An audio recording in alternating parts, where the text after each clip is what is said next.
We're here today to talk about The Mummy. And you're probably wondering, who are these people? Well, Amy. Hi, my name's Amy, and I run a website called Fear Forever, where we talk about horror movies, sci-fi movies, action movies, thrillers. I care about Face Off the movie, my Castor Troy guns tattoos, Bates Motel, and tequila. And my friend Matt, of course. Right? Of course. So that works out rather well, Yes. because Your Geek News is a thing that is very much about genre. We've done horror, we've done sci-fi, we love sci-fi. All the stuff that's based in something you can geek out about. That's what Your Geek News is about. So this seemed like a really cool collaboration and something that, why not make? And when The Mummy came out, it sort of hit in this weird place where, you know, it's called universal horror for a reason, but it's not exactly what horror is anymore. And so it's sort of a genre film, but it's really an action adventure. Like, there's a lot going on there. Yeah, it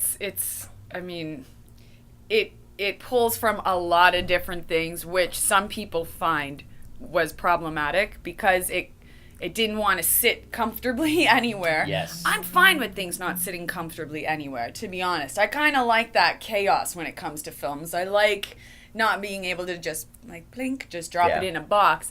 But a lot of people had an issue with the fact that it wasn't as true to the franchise and its previous incarnations. And it's a franchise that really, I mean, when you start a horror franchise in the 30s, the concept of horror back then was just something that would startle people because they hadn't seen it. It would creep people out. Yeah, the tone, pacing, everything is so different about, like, you know. You know, when you watch Boris Karloff in that role, it's sort of otherworldly, and the creepy factor is what does it. It's obviously not about the special effects, because all they could do was slowly dissolve between one frame and another.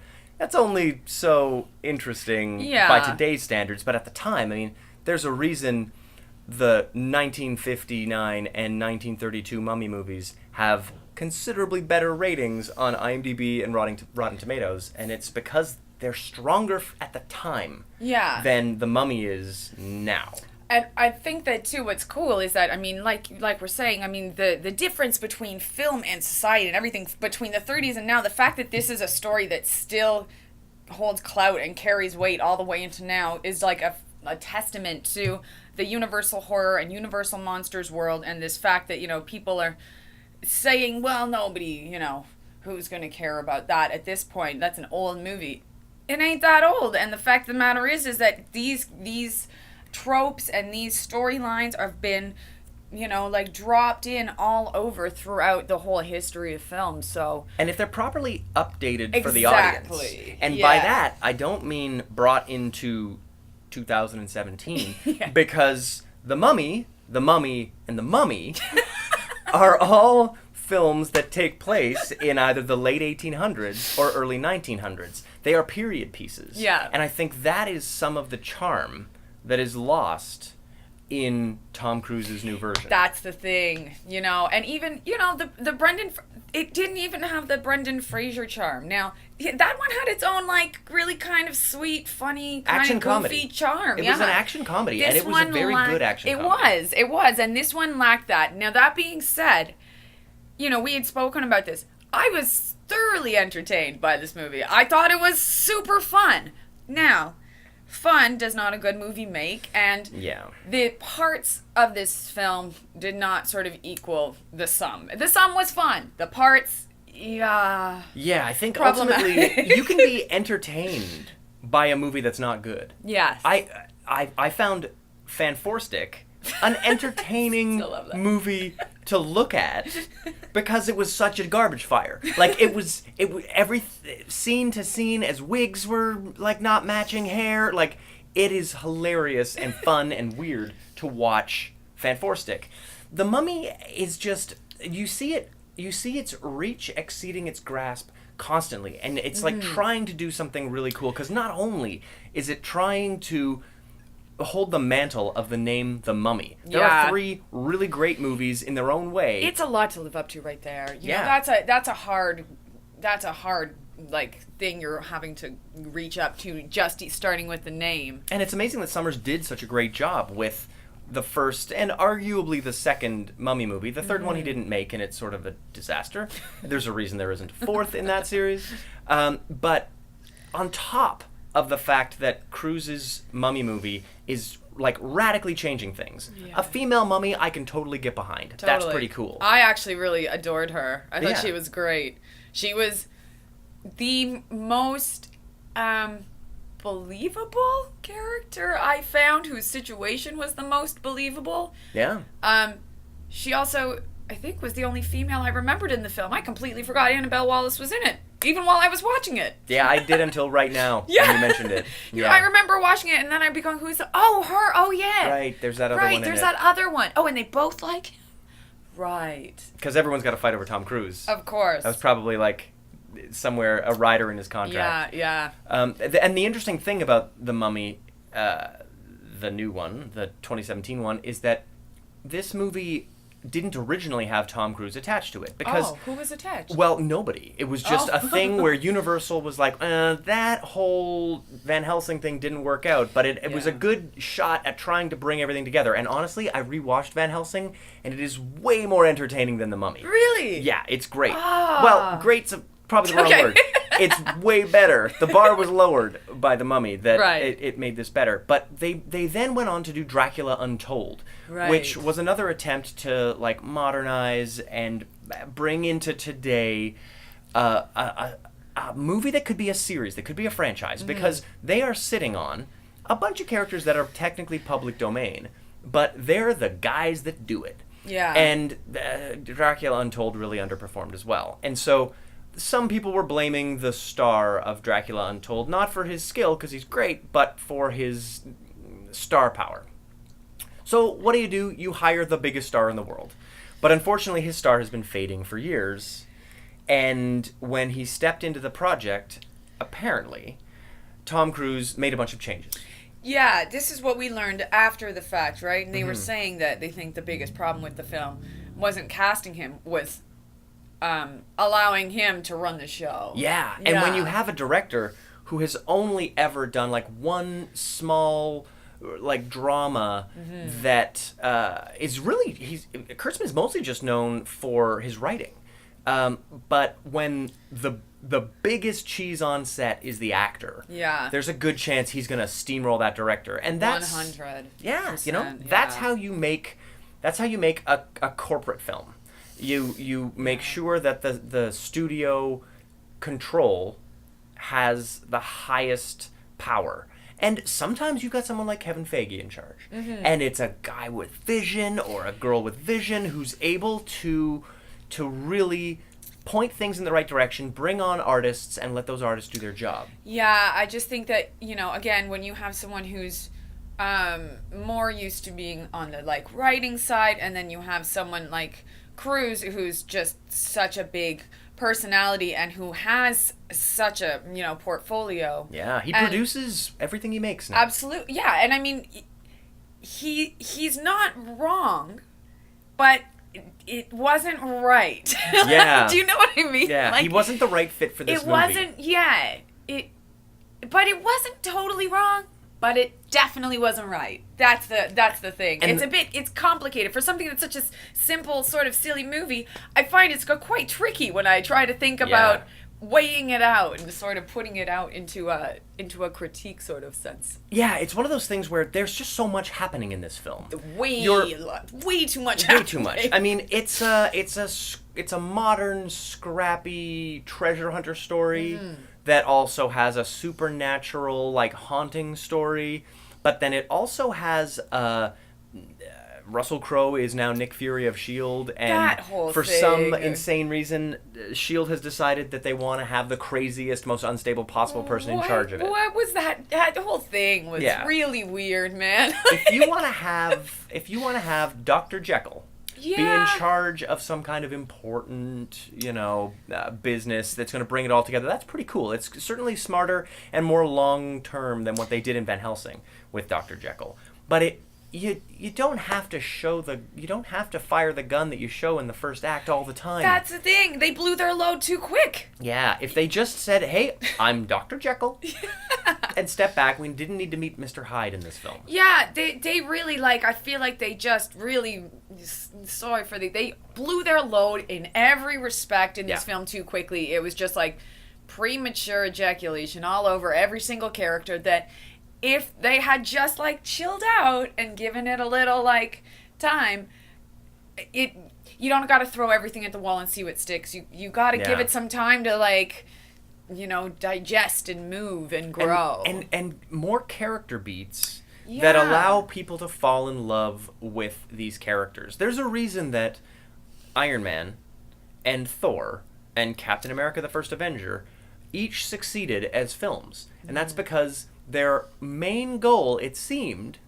was to tell a good story, not to set up a universe, and that was all secondary. That was all tagged on little bits, cool little moments, but it didn't feel like all of Thor existed so that Avengers could happen. And this felt like the reverse. Yeah, it felt like the only reason this movie existed was because they wanted to sell me another movie. Set you up. Yeah, they want to set up for other stuff, and I don't like being set up. At least make me believe that you believe that this movie serves its purpose other than to break out into more franchise-like films. Yeah, and it's you know what I mean? Don't use this as a vehicle. I don't want to think that this is just a vehicle. I don't want to see this as your platform. I want to see a movie. Yeah, and there are people like Kevin Feige at Disney who is able to have a plan from the beginning and execute that plan, and it is a really amazing thing to watch. And then there are people like the Fast and the Furious, for example. Who knew that some crummy little race movie would turn into an 8-part and now extended universe spin-off? You bring The Rock in, you bring in Charlize, you've brought in some amazing talent. And that thing lulled for a bit there too when it started to look like that wasn't going to go. Who would have thought that it would have gone way back up? It's something. It's so fascinating how again you get the right people behind it. And I mean, I'm biased because I love James Wan, but he did a fantastic job on Seven, and he really brought that thing. I think he really brought it back. And it would be great to have someone like him who has a horror background, who loves horror, who loves universal monsters, but who also loves action and superheroes and a saves the day story. And I've got to say, as a guy who's made a werewolf movie, because of my deep and fiery passion for universal horror films. This is what we became friends with, actually, over in the first place, just so you know. But okay. And I feel like you need someone like James Wan to step into a film like, let's say, Bride of Frankenstein. Dope. And you get someone like that to direct I'm going to say, $70 million movie. Mm-hmm. Or maybe a $40 million movie.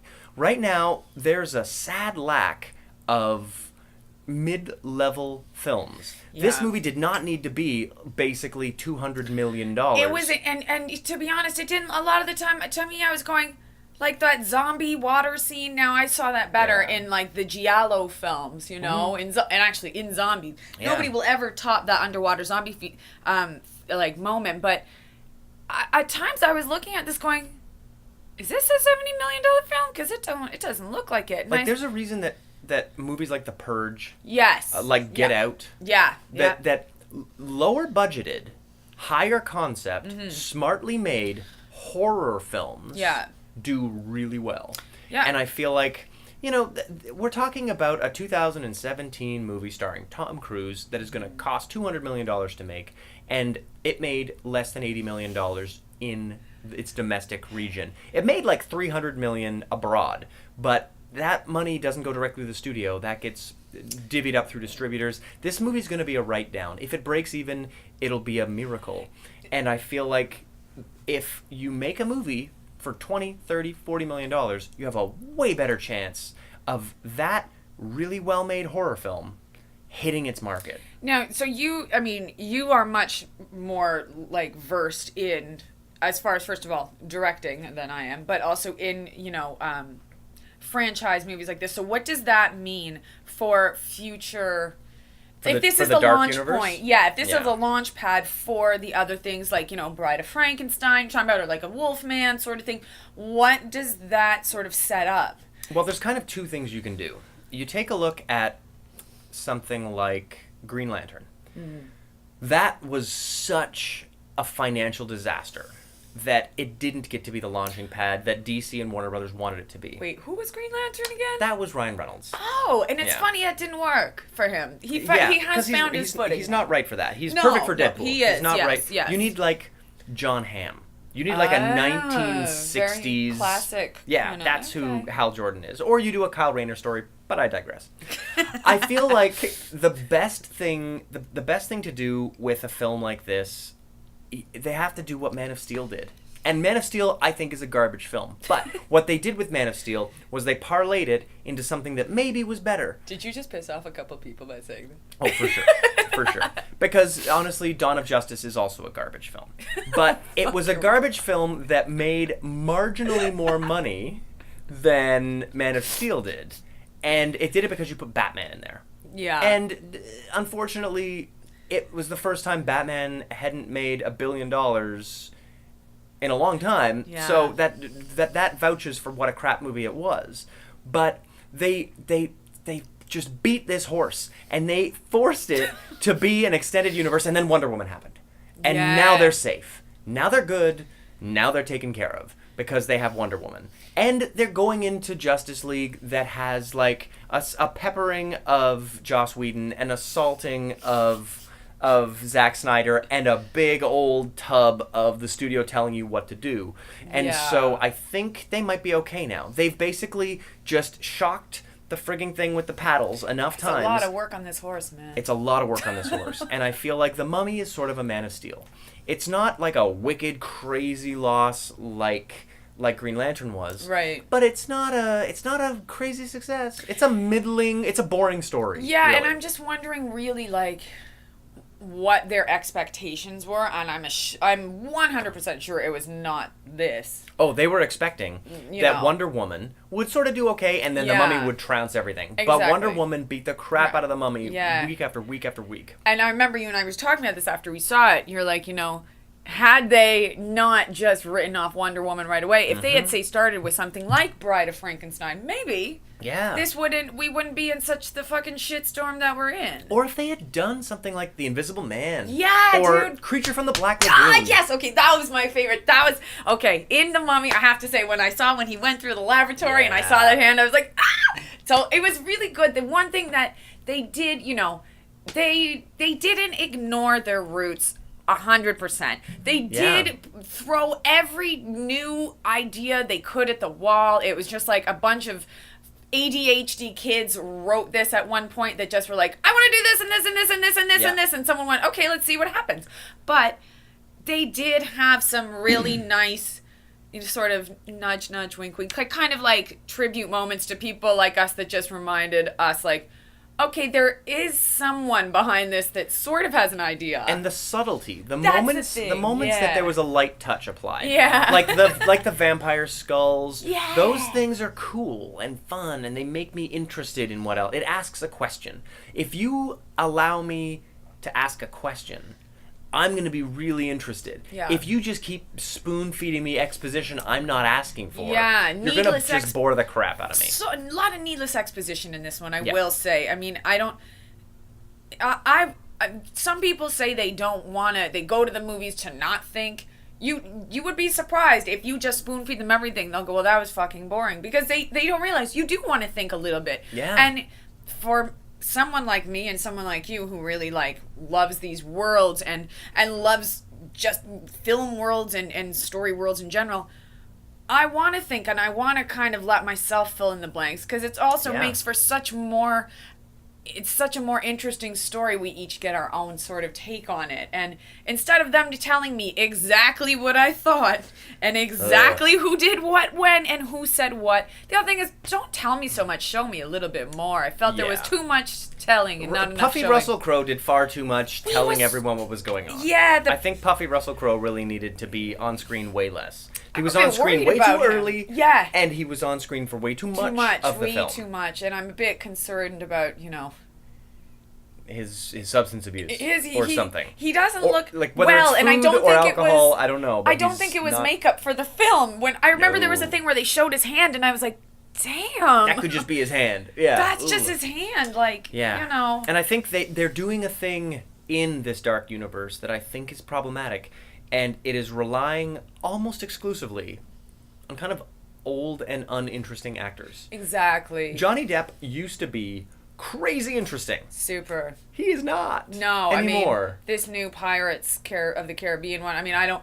I do know someone in the film, so I don't want to like totally shit on it, but you can see his star has faded quite rapidly, and Tom Cruise is while he's not you're starting to watch it crash and burn. Yeah, a bad Tom it's Cruise hard. movie is still a pretty good movie. Exactly. You can't really say that about Johnny Depp. No. You sure as hell can't say that about Russell Crowe. God, no. And, I mean, Javier Bardem is probably their most inspired casting, but his star isn't exactly bankable. No, and not then Sofia Boutella, I think is her name. Oh. She's been in Kingsman, which was wonderful. And I actually really liked her in this film. I mean, first of all, I mean, she is absolutely stunning, and the looks that they gave her for this were amazing. And of course, the first time they sexed up a mummy is well, and I gotta say, I was originally thinking, man, the first time you have a woman, you make her all scantily clad. But then I rewatched the Brendan Fraser movie. Yeah, and there's a lot of like naked. There was. Imhotep?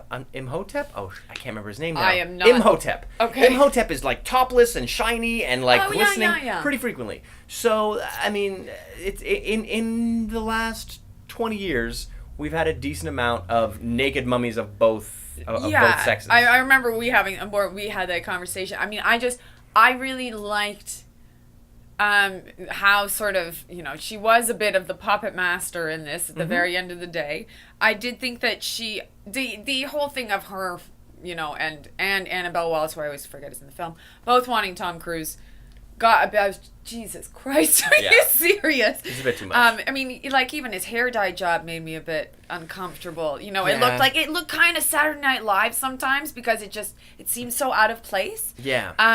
But I actually really enjoyed her. I do wish Annabelle Wallis, I hate to harp on this, I mean, I remember Annabelle Wallis first from the Annabelle film, which is actually kind of interesting that she's an Annabelle and it's an Annabelle. But the funniest thing about that is I also forget her from the Annabelle film.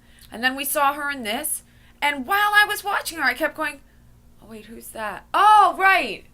Oh, her. Wow.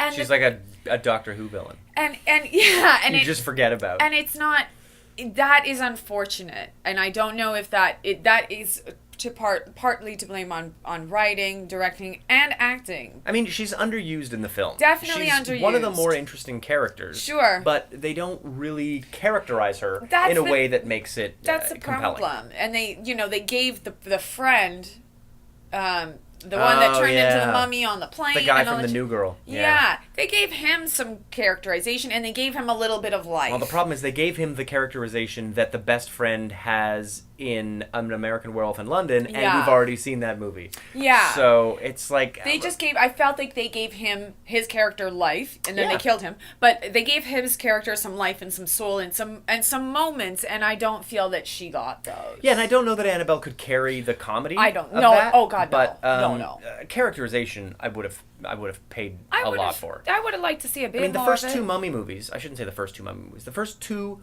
movies called The Mummy are not funny. There are no real like zany, wacky, funny bits. But then the Brendan Fraser films set up this action comedy vibe. Yeah. And I feel like there's a big shadow for The Mummy to be in, and it's a recent shadow.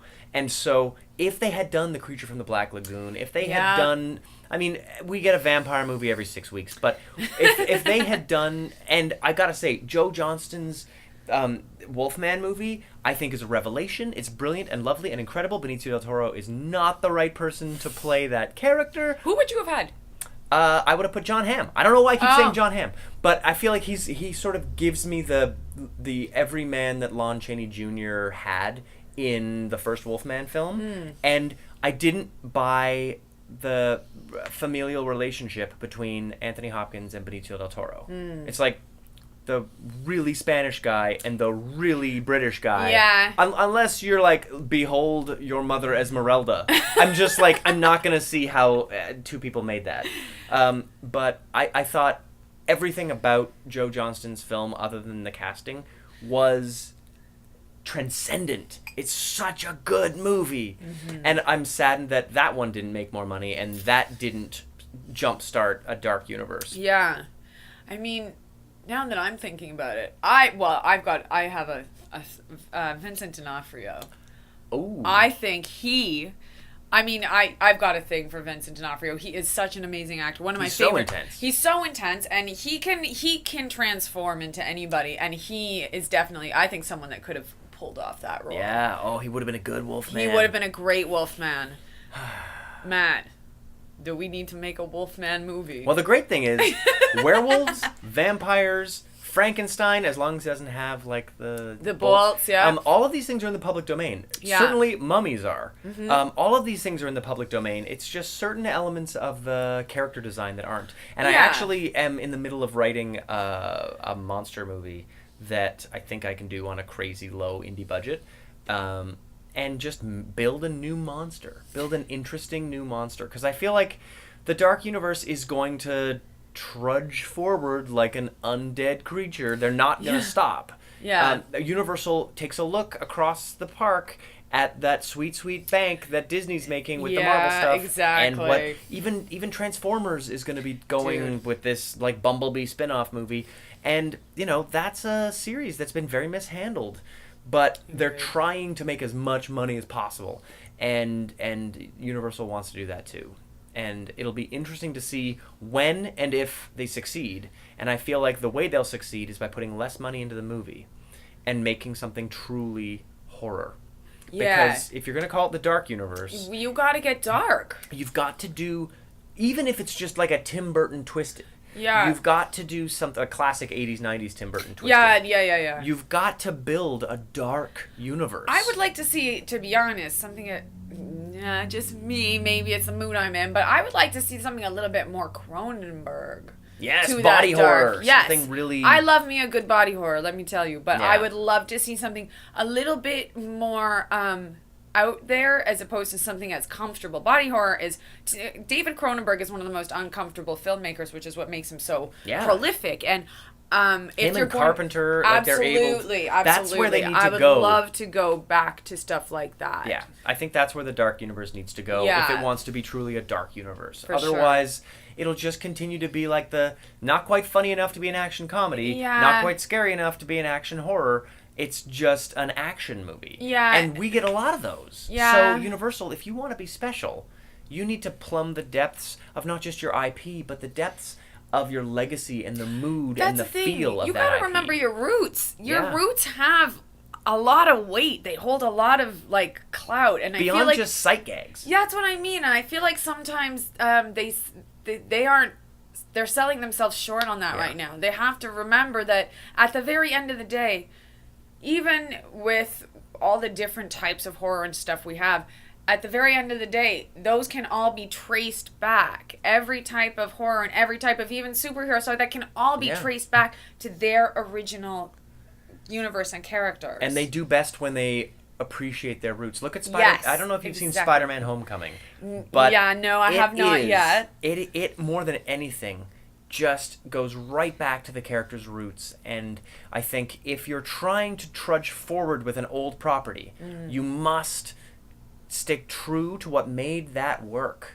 And otherwise, you're just making a new property. And if you're making a new property, good for you. Give it a new name. But yeah, be a new name. Just like Transformers, if it was called Giant Robots, I would have been all over that. Sure. But they have not made one Transformers movie that makes me think of the cartoons that created the name. For sure. I don't like people riding on a coattail name. I remember once, this isn't off topic, but I remember once going out years ago to see Frankie Goes to Hollywood. Okay. Now, I mean, like, this is like 6 years ago. And I was going to see Frankie Goes to Hollywood in London, Ontario. And I get there, and I don't know whose uncles these are, but this is not Frankie Goes to Hollywood. Turns out these guys just bought the name. You gotta be kidding me. I'm not kidding you. I couldn't believe it. And I gotta say, the new Mummy movie. You can't do that. The new Mummy movie Can't do feels that like to they people. just bought the name. That's the thing. When you look at what Christopher Lee or Karloff or really what even the Brendan Fraser films bring to the legacy that is Universal horror and the monster that is the Mummy, it's just they bought the name. Yeah, and that insults an audience like nothing else. And when there's so much going on in film today, and there's all of these options, you can't afford to, especially when you're trying to launch something, you can't afford to insult your audience, nor should you ever really do it. But it is insulting to an audience, and we aren't blind to that. And if you take a look at something like the new Shyamalan film, Split, which we saw, which was dope, which was fantastic. That is a wonderful backdoor universe builder. Yeah. Shyamalan first made a movie that was good, and then in the last moments you realize this is part of a grander universe. Yeah, and that was a big revelation. Yeah, and it you're was like, so cool. and it's not given away in the trailers. No, not at all. You just go in, and as a film goer in the cinema, you have that experience of being blown away by a director, by a storyteller's choice. And that is what Universal needs to do. I remember when we were sitting there watching the movie, it was so cool to hear the whole theater at once go, what? Yep. And you want that. And that was so cool. It was, again, like a testament to Shyamalan's, like, when The Sixth Sense came out and others, you find out that he wasn't alive, though everybody, like, lost their mind. And it revived this whole sort of excitement in a great plot twist and a great, a story that people know, and then you just turn it on its head. And then the weirdest thing is that we actually knew this story. We didn't even realize we knew it. And that was so cool. And that is the thing that Universal can take advantage of if they want to. 100%. They have the story. So just start telling a great story that we care about, and at the end, fold in what we already know. Because you can, Universal, you can. We care about mummies and wolfmen and Frankensteins and vampires and Draculas because of you, and creatures from the Black Lagoon. 100%. Yes, please get me a Creature from the Black Lagoon. Please, I'll be your best friend, Universal Monsters. Please, I would love me a good Creature from the Black Lagoon film again. It would be great. Agreed. All right, so that's our thoughts, really, on The Mummy. And so let us know in the comments if this is a thing you want to see more of. Yeah. We do this on our own and talk about the movies we love. Yeah. So if it's something you'd like to see us do more of, or if there's a movie you'd like to see us talk about, we'll go way back. Specifically, yeah. We'll go way back. We'll talk about new movies that are coming out, but we'll talk about movies that we love that go way back. That's just what we do. I love making them. You love writing about them.